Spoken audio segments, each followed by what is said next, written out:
Do you think inflation maybe is peaking right now, that this is the max? Yeah, that one's pretty tough. I saw everybody celebrating when we saw 8.5. Yeah, that one's pretty tough. I saw everybody celebrating when we saw 8.5% was the number, and folks, being quick to say like this has to be the top, and we have to be at a point where we can say that we've gotten to where inflation is going to get to, and so if we just hang in there, hang tight, things are going to get better soon. I think it's tough to say that simply because a lot of the same factors that attributed to this peak inflation, if you will, have not quite abated just yet. So even if 8.5 persists for a while, it's not like saying, we got to the top and we're going to start climbing back down tomorrow morning. If we hang out at this 8.5, 8% for quite some time, it's still going to hurt.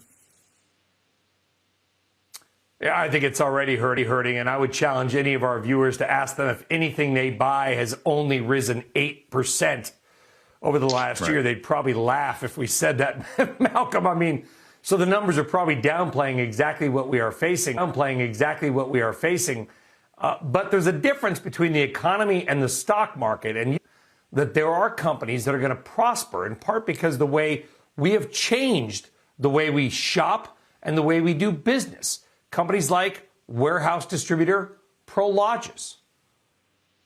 Yeah, so it's really interesting. A couple of companies in the industrial space. We're overweight commercial real estate. We're overweight commercial real estate. I should say that out the gate to let people know that I am a little biased here. But with the particular issues that they're having means that industrial landlords have a much better chance of negotiating inflation-adjusted rent increases than owners of other commercial properties such as malls or offices, right? And so in the U.S., warehouse rents increased by 11% last year.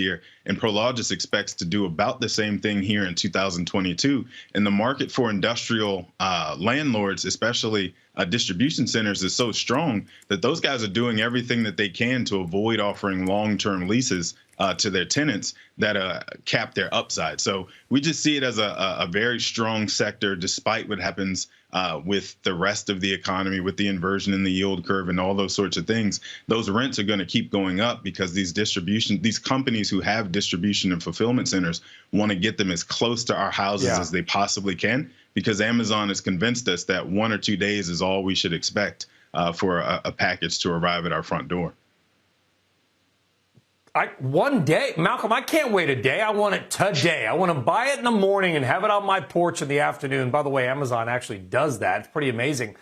And maybe that's one reason that's also a stock that you like. Amazon also recently breaking out some advertising numbers for the first time, and holy mackerel. I mean, every time you think Amazon is big, it shows it's bigger than you think it is.